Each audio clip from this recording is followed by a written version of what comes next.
question for you. Is marriage overrated? Why aren't people getting married anymore? A new Pew Research poll found that 2 in 5 young adults think marriage is an outdated tradition. Marriage rates are at their lowest right now. Is marriage really even worth it? More than half of marriages end in divorce. If you get married, you have to be stuck with this person for the rest of your life, right? That's why you get married. So that's why it's declining. Why would you get married if you want to have just one partner when you can have multiple? Marriage is stupid. Welcome to the Married AF podcast, the self-proclaimed greatest marriage relationship podcast in the world. My name is Matthew Powers, alongside my beautiful wife, Monica. Baby, how you doing? I don't like that question. Why? Ask me in about a month and I'll tell you. I will, but I'm going to ask you today because life has been hell Yeah. the last 3 or 4 weeks. And so we're going to discuss that just a little bit today. But I'm so tired of crying. I know. You cried a lot the last few days. I'll probably cry a lot now. So that's okay. I don't even have tissues. Well, we got some pillows. Got a blanket down here I can pass you. Yes, please let me wipe my snot on that blanket. I mean, I think that's a great idea. Okay. Tell you what, I'll go get you some tissues real quick. I'm going to grab you some tissues. Is there not a box of tissues somewhere for real? No, there's definitely not. All right, so let's get into it. So last time we were with everybody, things were pretty solid. Things were moving along, strolling along. It was the week before my birthday? Yes, the week before your birthday. And it all started with Cash. The week of my birthday. Our son made the middle school baseball team. Yeah. And we were elated. But my dad went in the hospital same day. Basically the same day. So let's start with Cash. Okay. Cash made the middle school baseball team. Woo-hoo! Awesome. We're so pumped. We're so excited. It's He on a worked Friday. hard for it. It's on Friday. It's amazing. Tuesday rolls around. Let's give dates because I like noting. I don't know the exact date. Oh, I know exact days. Anyways, Tuesday rolls around. The 25th Tuesday the 25th? is when we find out Cash made the Well, team. that's impossible. Friday the 25th. That's the day after your birthday. Yes, that's when we found out Cash made the team. Exactly. So that following Tuesday, which would have been, the 29th? The 29th. I get a text message from our son at the end of the day because he doesn't have a phone. He's 12 years old. He doesn't have a phone. He doesn't take it to school or anything like that. He's one of the rare ones. One of the rare. So about 3:30 or so, get a text from Cash. Just says, Dad, I'm really, really sad. That's not a text we get from our children. Not a text any parent wants to get. So I get the text. I see the text. He begins to kind of explain what goes on. I FaceTime him. He doesn't answer. FaceTime him again. Doesn't answer. FaceTime him a third time. Doesn't answer. I text him. Hey, I need you to call me. FaceTime him again. Doesn't answer. So I FaceTime his sister. She answers right away. Hey, Daddy. Just Elkie being Elkie. Say, hey, where's your brother? She points over to the couch, shows me him on the couch. So I need to talk to him. He grabs her iPad, won't look at me, walks into our bedroom, closes the door, and the moment he sees me, he bursts into tears. Not anything. So, okay, buddy, what went on? What happened? So, in the text message, what he proceeded to tell me was, I got called into the coach's office this morning at school. Morning. First period, 8 o'clock in the morning. I walk in, coach says, hey, what number did you think you were? Because at tryouts. At the end of tryouts, and we're not going to get into the specifics of it all, Cash gets a number. All the kids get a number. He is instructed, if you have questions, talk to coach whoever about your number. He does. Cash number 20. What's your name? Cash from Power. So 20. 20? 20. Done. 20's on the list. Walks in the coach's office because he called in there Tuesday morning. Coach says, hey, what number did you think you were? Cash says 20. What number do you think you were? Cash says 20. He's told by the coach, oh, there must have been some sort of mistake. You're 22. Didn't make it. Sorry. Done. Obviously, a 12-year-old is devastated. Now, before people jump to conclusions, because I know why they would think that, we're not the people of let's jump up and down, let's pitch a fit because our son didn't make a team. We knew from the beginning. We even told him, hey, if you don't make it, you don't make it. Okay. And that's There's a okay. lot of talented kids in that 7th, 8th grade group. And we know because we've coached them all. Yes. You don't make it, you don't make it, you know, and then you have a decision to make. Do you want to work harder to make it? Do you want to tuck tail and run? It's up to you, but we're proud of you for trying and doing your best. It's all we care about. We're excited because you made it. You know, all the work paid off. But then to be told 3 days later, 4 days later, whoops, mistake, didn't make it, sorry. Yeah. And that's it. Obviously, our son's devastated. We're doing everything we can to get to the bottom of it. Talking to people. Trying not to burn somebody's house down. I was red. My thought was, I'm driving to school right now. I'm burning the place down. Someone's going to pay for this. Well, I called the school.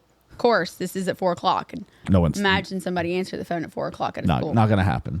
So anyways, we walk through that whole process. But and it's the process is dumb, but I'm also a high school coach. Yeah. So you took your parent hat off for a second, put your coach's hat on for just a moment. And it did not make sense on how it was done. The number situation, first off.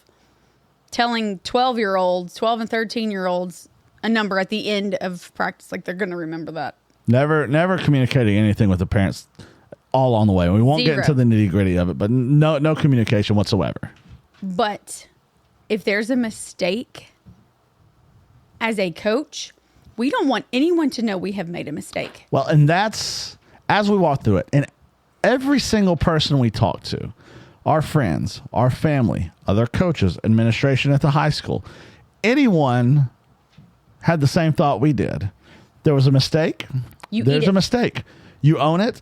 And if you realize, whoops, there may have been a mistake. Someone may have misspoke. Someone may have misunderstood. Oh, no. Hey, other coaches, here's the situation. And you know what we're doing? Extra kid on the team. Doesn't have to play necessarily. He can work, all this, all that. We're full of the full agreement. Every kid doesn't need to play in school sports. The best kids play that give you the opportunity to win. You're not playing, work harder to play. Hey, coaches, we made a mistake. No one ever knows about this. I'm taking this secret to the grave. No one will ever find out we have an extra kid. Anyone with a functioning brain kind of has that thought of, oh, no, we made a mistake. No big deal. This sucks, but kid will never know. Parents will never know. No one else in the school will ever know. Done. But how we know. Obviously, clearly. Did not settle well with us either. No, it did not. You told a 12-year-old. Sorry, bro. Didn't make it. Tough. And that was it. Now, we've met with the coach, we've met with the administration and everything. I'm still not satisfied with the answer. Ultimately, it was well, this is the way we've always done it, never had a mistake before. And you know what? There's a first time for everything. It is. And obviously, I'm glad it happened to us. Our whole purpose and goal for it was, okay, well, if this did happen to us, it happened. It sucks. It's awful. But our purpose now is we're going to meet with you and we're going to make sure things change so this can never happen to another kid again, because this is devastating for a 12-year-old who's just kind of figuring themselves out a little bit. They're going through puberty. They don't quite know what's going on. That's tough. Emotions are crazy. So for us, it's like, all right, how do we parent this now? I don't know what to do in this. And I'm thankful that we're pretty well grounded. I'm very thankful we have some amazing people in our lives who can help us walk through that and talk with them and get their perspective. And we've been working through that, and the healing has begun. It's not there yet. I mean, there are a few days. Cash, he didn't want to touch the baseball. He didn't want to go do his practices or anything like that. He didn't want to be at school. Didn't want to go to school. Terrified to be at school. Embarrassed because as all get out. everybody knew that he made the team. Just completely embarrassed and about it. And now he's not on the team. This doesn't make sense. Yeah. It didn't, Who wants to explain that to another 12-year-old? No kid does. And, they're emotionally fragile at the moment. But it's, school screwed up. Bad things are going to happen. And that's one thing we taught him. Listen, life's not fair. Bad things will happen. You're going to be disappointed. You're going to be let down. Things will happen that are way beyond your control from ever happening. It's how you respond rather than react to them that matters. There'll be a lesson out of this, and it's our job as parents to make sure you get there. So we've been dealing with all of that for the last 3.5 weeks. Well, and it's been difficult. But then on top of that, the same and day we got the news of Cash not making the team. I'll let you kind of start and explain through all of that. My dad is admitted to the hospital. Like they just went to the emergency room. They didn't know what was wrong.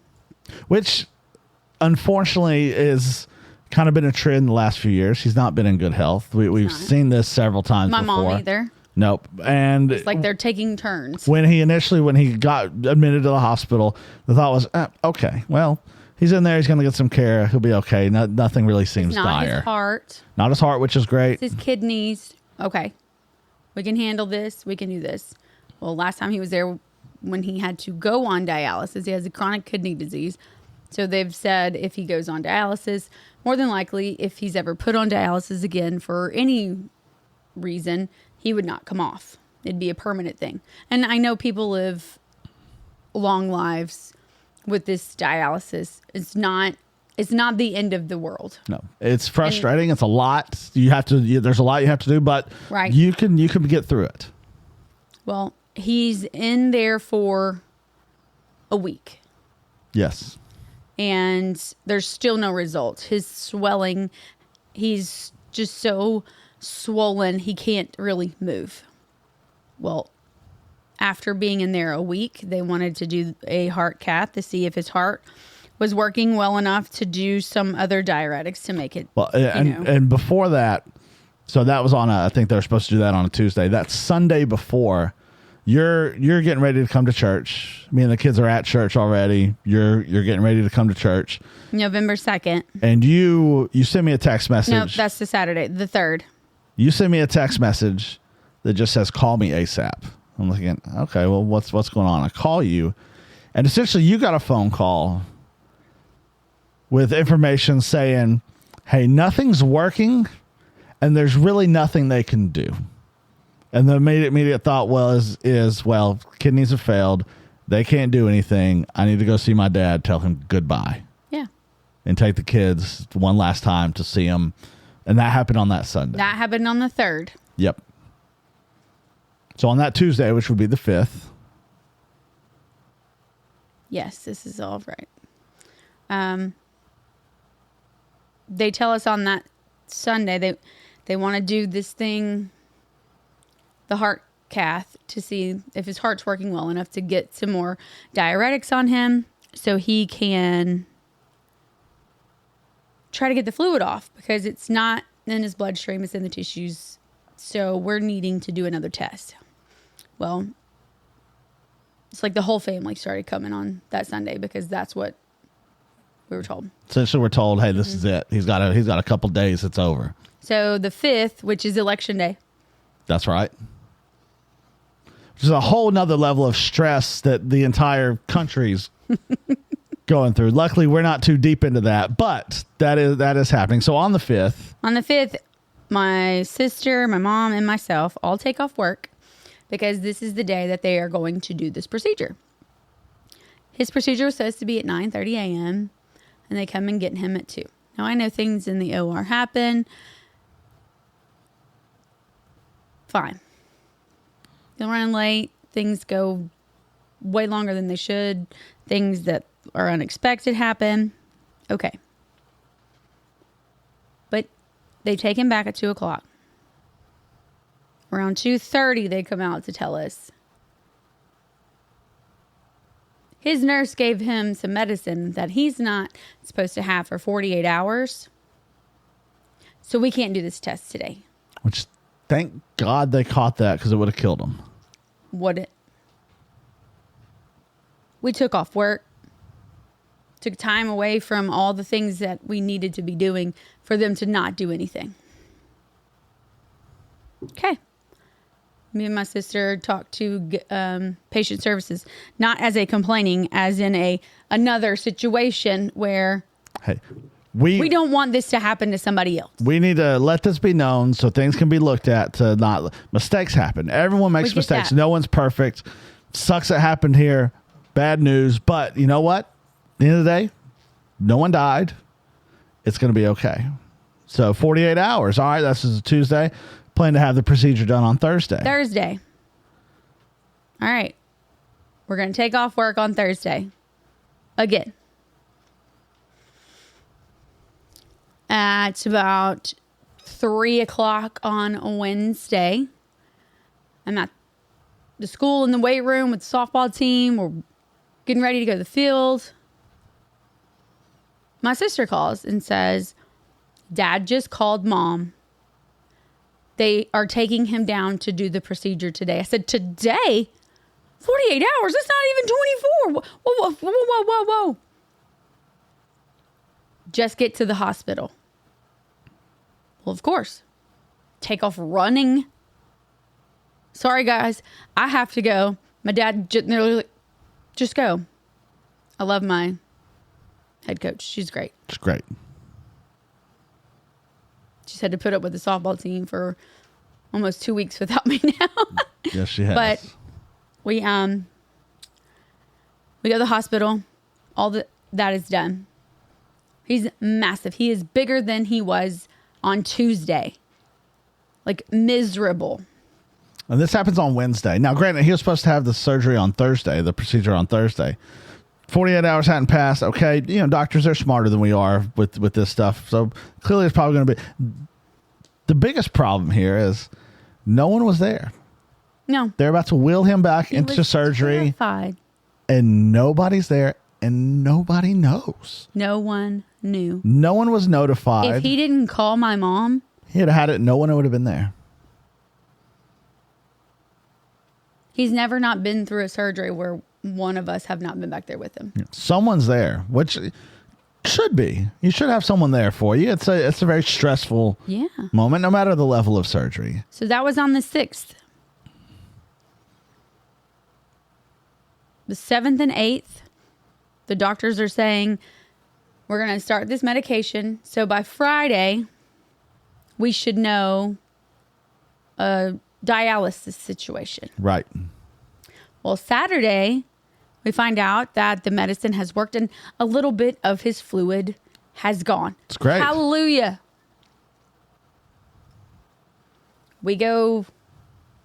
Do we go visit on that Sunday? Veterans Day, which was Monday. Hold on.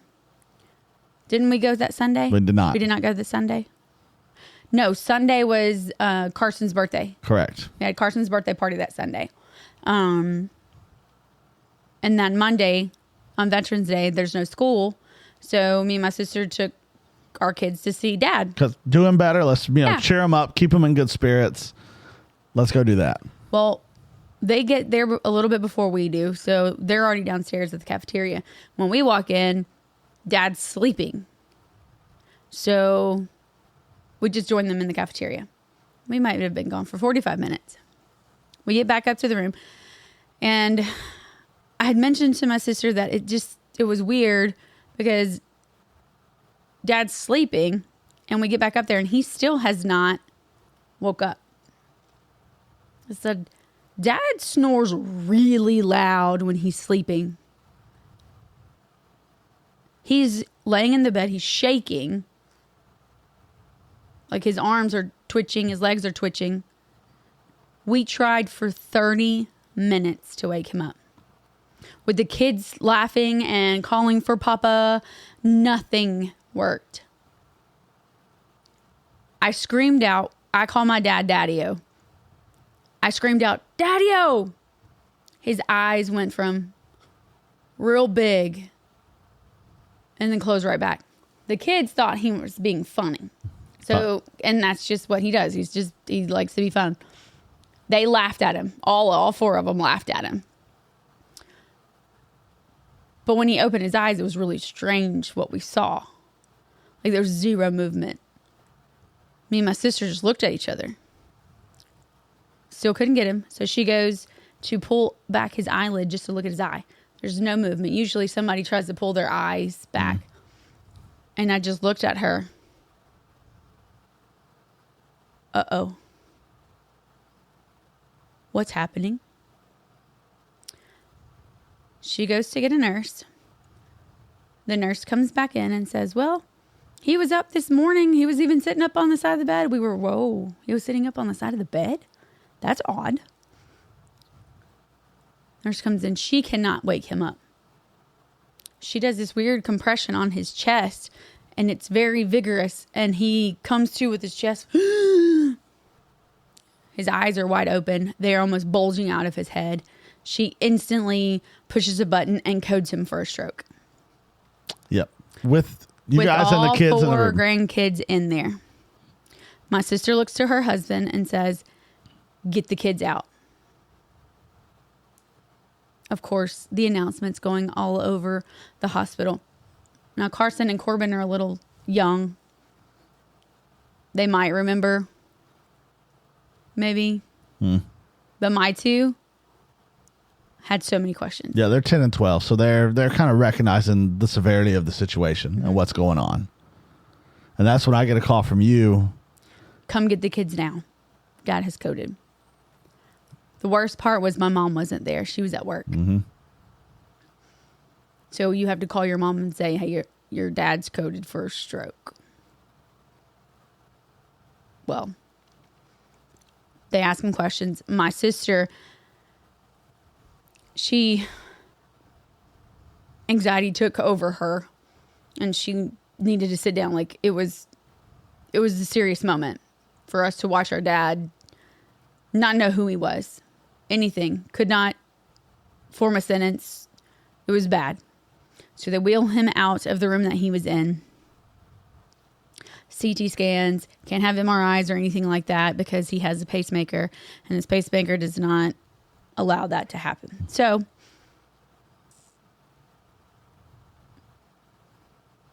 they bring him back. Everything was clear. You're telling me you saw all that, what that was happening, and you're clearing him from a stroke. No seizures. Nothing. Interesting. Well, you come and get the kids. Mom arrives. I think when people hear coded, they think they're absolutely dead. Yes, they do. That's the immediate thought is dead. Yeah, so several family members arrived on two wheels in a sheer panic that I've lost my brother. Which was not the case. They bring him his food. He's still in the room. He's kind of talking, but he's not. So every time I've been at the hospital, I've had to feed him because his potassium levels were so low. His hands would cramp up in his arms, and it was just pitiful.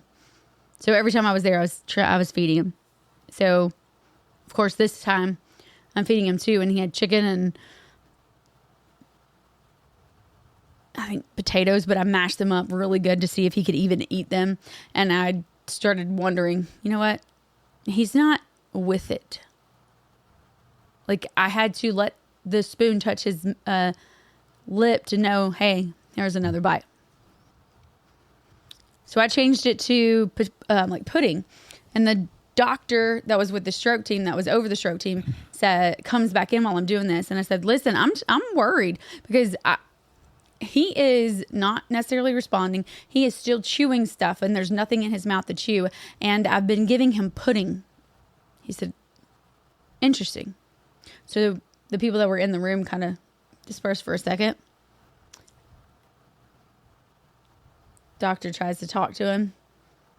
When he asked him who he was, he says his brother's name. Instantly coded him again. They took him straight back, and he never came back to that room. He went to NICU. It was very, very serious. So we spent Monday night there. The 11th, he was there. I stayed with him on the 12th. And that day, it was rough for him. They gave him more antibiotics. They learned that he might have a touch of pneumonia because, he's full of fluid. It's covering his heart now. It's filling his lungs. So it was like after the first round of antibiotics ran, it just helped. Oh, it helped tremendously. Some swelling started going down. Now, listen, he is also not peeing. Hadn't pooped in over a week. They tell us that his ammonia levels are an issue, and those ammonia levels are off and which affects the liver, because the kidneys and the heart are fighting against each other when they should be working together, which is causing other problems. So now the liver is the reason why there's too high of numbers. And then they start saying they have to give him some diuretics. I'm like, well, he's been on diuretics. Well, now it's got to be a laxative type of diuretic so he can actually go to the bathroom. Well, they want to take him and do more CT scans because they don't think that the ones they did yesterday are accurate. So they could see more a day later. Fine. They take him, they do all the stuff. He comes back in just an incredible mood. And he is sitting up, talking, having a conversation with me, which was not him for the previous 2 days. 24 hours before, that's unthinkable. And this is Wednesday morning now, the 13th. So my mom couldn't be there because she has all the medical stuff that she's been going through with blood clots, and she's had a whole other lot of new stuff with her medical too. stuff. So she has to go and take the test to see if her blood clot has moved at all, where it could be, because they're just waiting for it to move and I guess pretty much kill her in a sense. Really? Yeah. But they were not necessarily worried about it. It was in her leg. So they did all the tests and blood work. She had to go every Wednesday. Well, Dad comes back. He's sitting up. He's great. And I can't wait to tell Mom the good news. They did blood work before they took him down. His numbers have improved a little bit, but they're going to check him again after he actually takes a poop. And they're expecting those numbers to be better even then. CT scans all come back negative. There's no stroke. There's no seizure. There's nothing. They're thinking that was a medication overload, what made him swell up. And ammonia levels, when they're high in the bloodstream, are toxic, which makes your body go into different types of shock. And that's what Dad was experiencing. I couldn't wait to tell her this exciting information. Well, she calls and we tell her, and we're just so over the top thankful that God has heard all of our prayers, because that Wednesday morning, before they even took Dad back for the CT scan, I had 3 people text me that said that they prayed over him at their work, with their staff employees. meetings, and and they come back and say that. And then we tell Mom, and Mom is just rejoicing with us. And Mom says, well, let me add to that. I just got my doctor's report. And it's like, oh goodness, when you add to that, because it's been bad. It's been bad for months. But on top of all of the things with Dad, every trip to the hospital that I've made, something wrong has happened with my car. Yes, there's been nail in the tire, the battery, the transmission fan, I had a flat tire, a leveling system.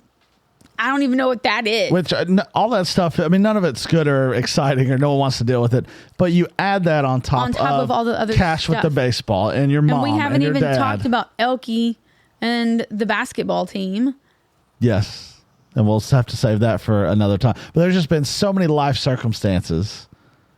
But when my mom says, let me tell you about my report, I'm expecting, okay, which hospital are you going to be in?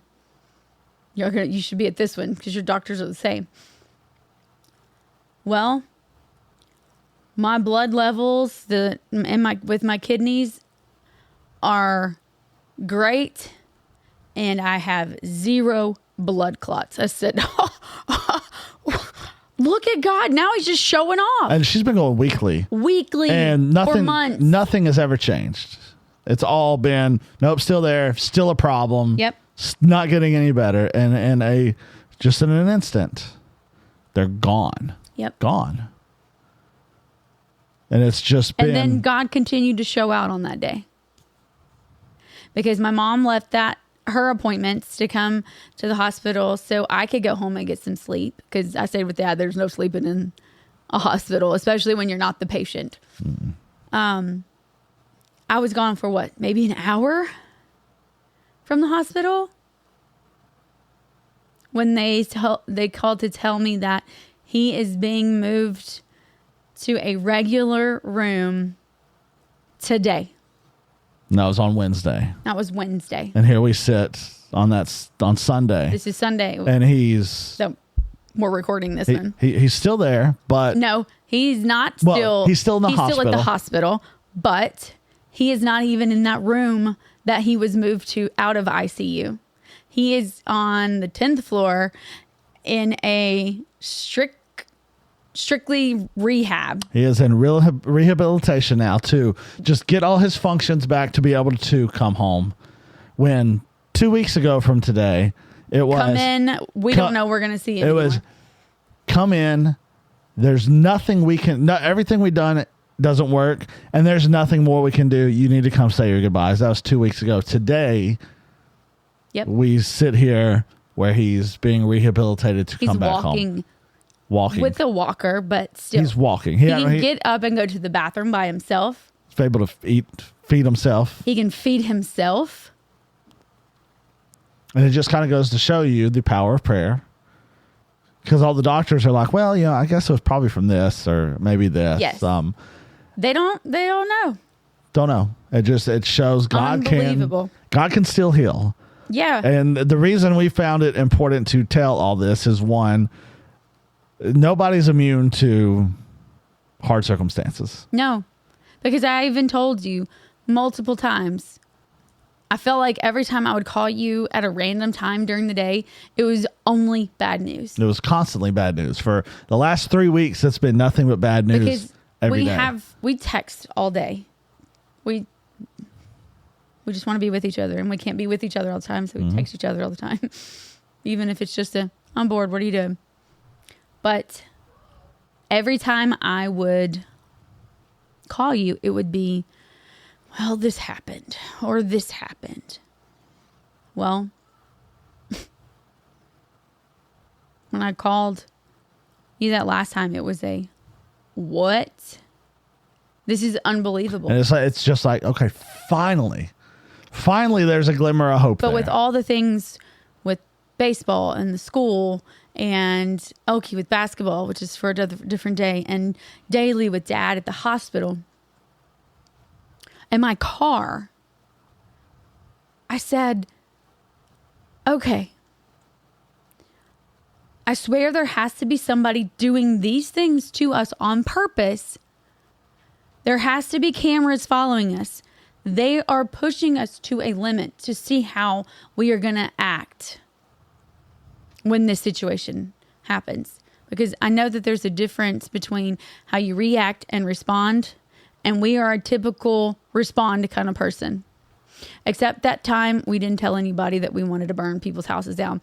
That was reaction time. We reacted to a situation with our son that Mama Bear came out. Yeah, it was go time. I was calling people, give me this number. You tell me where they live. But luckily, I really was. We did not react. We may have had those initial feelings, but we did not. No, we did not burn anybody's house down. We just say, no, we're going to respond to this the way the Lord would want us to respond. But on top of Mom coming out with nothing, Dad in rehab, just making strides that we never expected. Our son, we didn't even say the decision that he made. No. I mean, he made the decision because we told him this was the parenting part that we were. Wow. Yeah, we told him, he's like, look, we're going to fight for you because you're our son. We're going to always fight for our kids and try to make everything right for them. But ultimately, we told him, like, look, we don't know what's going to happen. We don't know what's going to be done, what's going to be said. I don't know if they're going to say, oh, well, we're going to let you on the team or this or whatever's going to happen. I said, don't expect anything, but we don't know. And he made a decision on his own of one, no, if they want to put me on the team, one, if I didn't make it, I didn't make it. And I wouldn't want it that way. But secondly, I don't want to necessarily play for someone that I can't trust. And I'm having a hard time trusting that coach right now. And my heart exploded. What a mature decision for such a young kid. And now we've seen him begin to heal, and he has the fire to continue to play. Because our biggest thing was, we're all told we can't play sports again at some point in time. And if he didn't want to play, he didn't want to play, that's fine. And we let him know, hey, if you don't want to play baseball, it doesn't matter to us. We love you one way or another. I just don't want that to be the cause for him to want to not do it any longer. Let that be his own decision and not someone else's mistake. And he's made that decision, and he wants to continue to work. He's like, I'll do this again. I'll make it. Next time, I'll when I'm ready, I'll make it. And I'm going to wait till high school, but I'm going to try in high He did. But it's been very cool to see. And even throughout it all, when it's been difficult and frustrating and confused and anger, even asking God, like, what the heck, man? What's your freaking problem? Like, what did we do? Why are you doing this to us? Just to see now coming out of the other side, to be able to see his faithfulness in this all. When Jesus says, hey, you may not understand, but one day you will. And that was one of those moments of, hey, I know you don't understand this right now. Just have some faith. I've got you through stuff before. Just watch what happens. And it just goes to show God is always good, and he's always faithful. Yep. And if that's encouraging to anyone, we've kind of laid out the last 3 weeks. I know everyone's situation is different. Everyone's circumstances can change, but it's been hell. Everybody goes through it. Everyone goes through it in one way or another. Everything that people see on social media, you only see the good stuff. It's the highlight reel. Or if somebody dies, oh my God, But this prayers, just shows, one, we all go through it, but two, you will get through it. Yes. That no matter how bad this is, this will pass. The only way to get through it, though, is putting God first. The only way to get through it healthy and be able to still find peace through it all. Because, it was difficult, but there's still a peace in us knowing that even in the middle of it all, where day after day, moment after moment was bad and negative, there's still peace in knowing that, okay, I'm going to choose to trust you, God. Even though I don't get it, I'm going to choose to trust you. And there is some peace in being able to do that. And without that, it's going to only exponentially be worse on you trying to get through this all by yourself. It's going to be a longer process, too. It's going to be a much longer, painful process, because we're not meant to get through these things all by ourselves. Yep. So you will make it. You will get through it. But we got to go. Sorry, we've rambled on about. But we're catching people up, and I think it can help somebody. Any final thoughts? I love Jesus and you. I love Jesus and you too.